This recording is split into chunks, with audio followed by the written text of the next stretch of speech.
Okay, take 10. I've tried this so many times. I already finished a tray of soil blocks. That's how long it's been. I even went and harvested a few flowers because I couldn't get my little brain together. So this is going to be about how I got into farming and why I got into farming.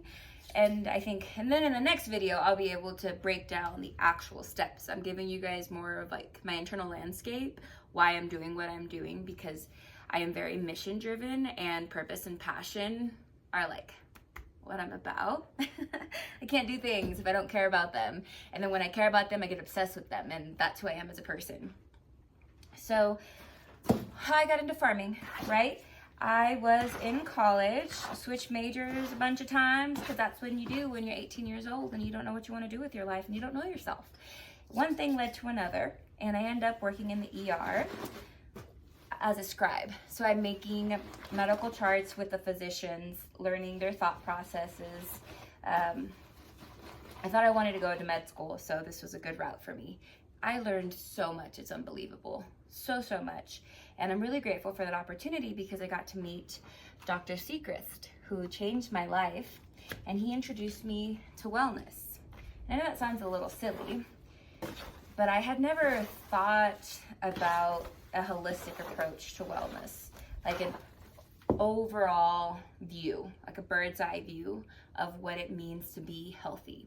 I had done all these diets, I worked out, gained weight, lost weight, put on muscle. In my head, I thought I was healthy, but I didn't know much else about my body outside of that. I just know that I had really horrible digestive issues, and my skin would break out, and there was other systems in my body outside of my physical shape that were not doing well, and I did not realize that those were connected.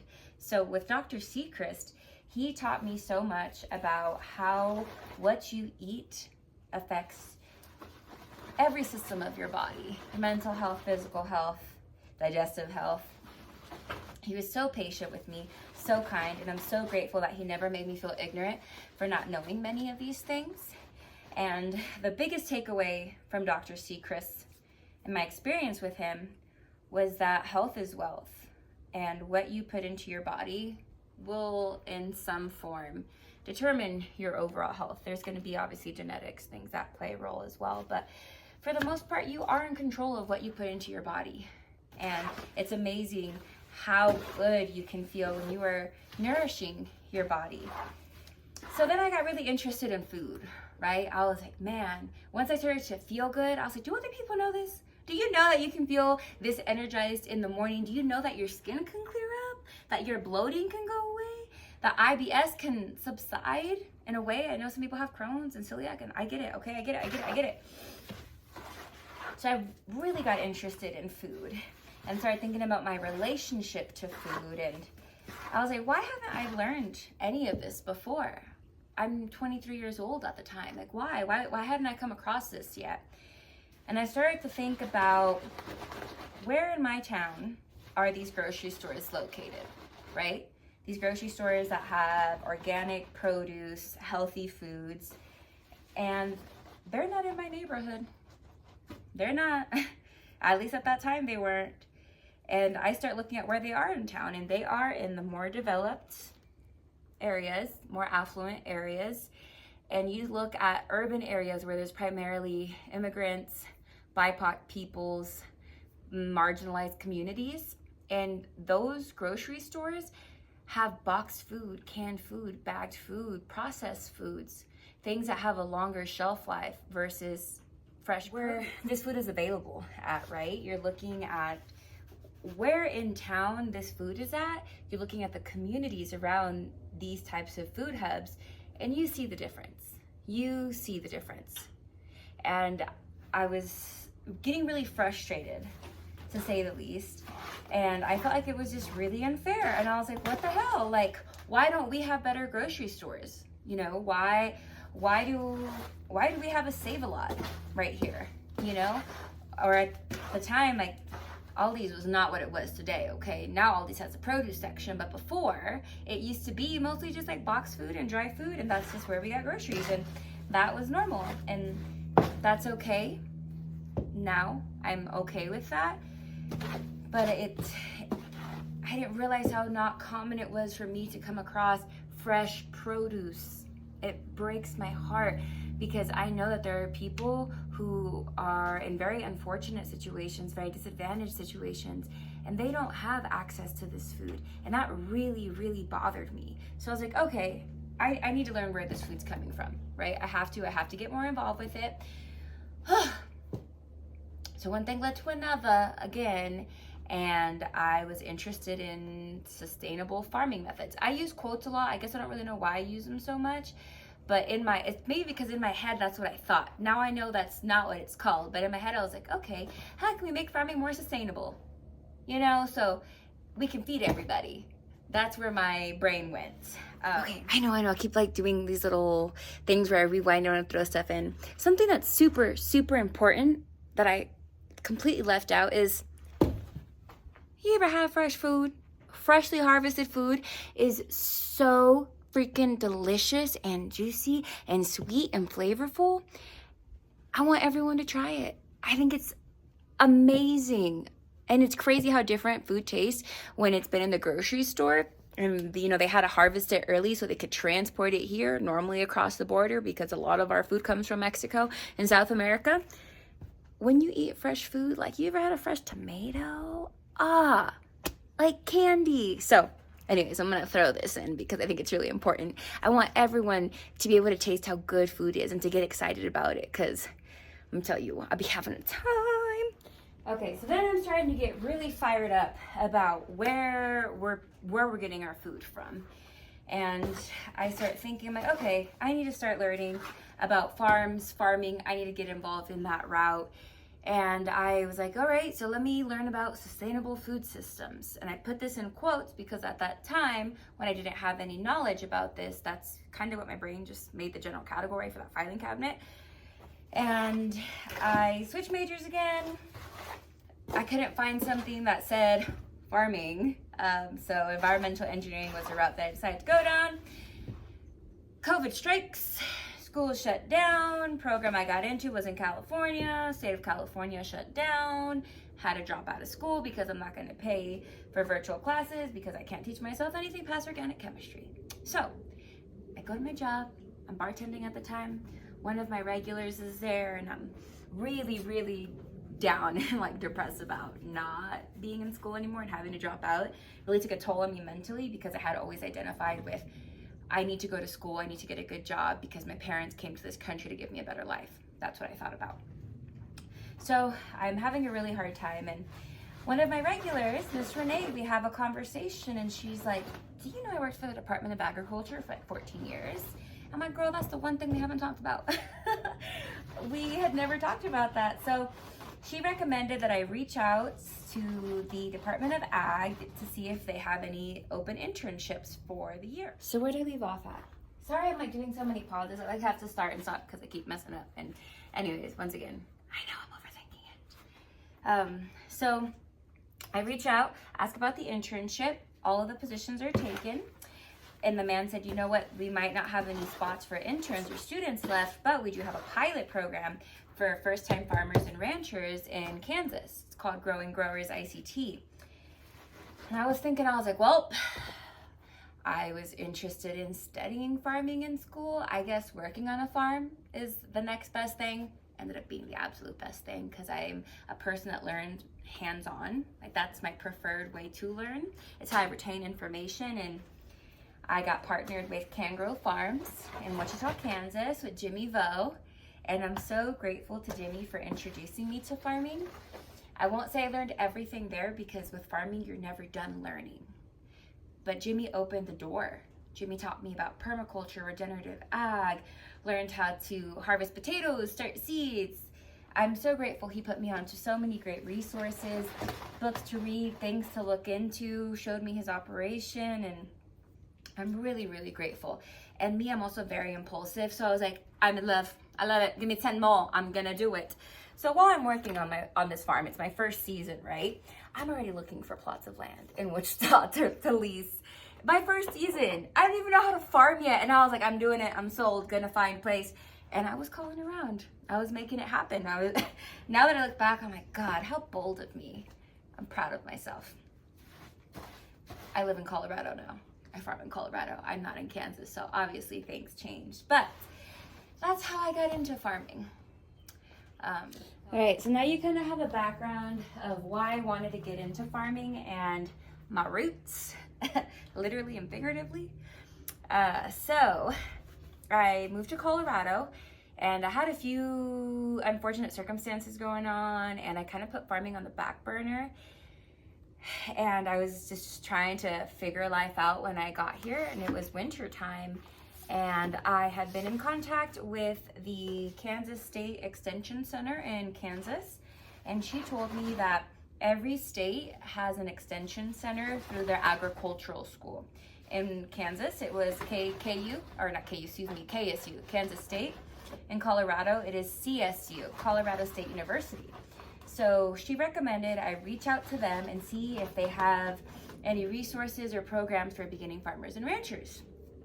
And you guys, I get online, I look, there's a workshop starting like in 2 days, a small business class for beginning farmers and ranchers. So I emailed the woman, she emailed me back. In like 24 hours, we got it set up. The next day class started, and I was in there with like maybe 7 or 8 other producers in Colorado. And there was one couple that was close to where I live in Colorado Springs. And I was like, hey guys, I'm gonna go to Calhan, which is a little town outside of Colorado Springs, like an hour away. I'm gonna go look at an acre of land to lease because I'm crazy and I thought I could do that. Land had nothing on it. And do you mind if I stop by and see your farm? And Dan and Sonia Zimmerman. So I go visit their farm because they've been in production for about 3 or 4 years at that time. And we're there, and I'm talking to Dan about like my dreams, my vision, kind of what I thought I wanted to do. And Dan was like, hold it. You know what? You should talk to Mark. I think you two might have a lot in common. So rather than going to Calhan and going and looking at this acre that had nothing on it, no buildings, no structures, nothing. I don't even know if I had water, to be honest. That's how much I didn't know about farming, but I was ready to jump in. Does that show you who I am? So then we go to this stranger's plot, and I don't know anybody in the state of Colorado, you guys. I'm completely by myself, and I was just like, yeah, sure. I mean, I have to get in this somehow, so I'm gonna trust and see where this goes. We come to Mark's property. I think we ended up talking for a few hours. Mark and I, maybe like 2 or 3 hours plus, and our visions were in alignment, and thankfully I had the experience with farming, and Mark, he bought it. I shouldn't say he bought it, it wasn't an act or anything, but Mark took me for my word, and he gave me the opportunity to be a part of his incubator program here at Green Hill. And what an incubator farm is it's a established incubator farm. Time for me to explain that because it is the reason that I can do what I do. So, you know when you put eggs in a little incubator and it's nice and it's warm and it's cozy, and then the little eggs can like, not the eggs, but the chickens can break out. I grew like a plant because I grow plants. I don't raise animals. I shouldn't have used that reference, but you get what I'm saying. So an incubator farm kind of works the same way. So what it is an affordable land lease. So access to land is one. That typically includes the infrastructure and the tools or other resources available on the farm. For me, it's all of the hand tools, the walk-in cooler, the field space, growing dome, and what will be our propagation house in the spring. All of that is included in my lease. If I were to be starting from scratch, it would be very expensive to get all of that set up. Oh, and the irrigation from the pond. Yes, right now we are on pond water. Hopefully that'll change. We're supposed to be getting a well this year. Fingers crossed. I'll cover how I did watering the first year because that was a nightmare, okay?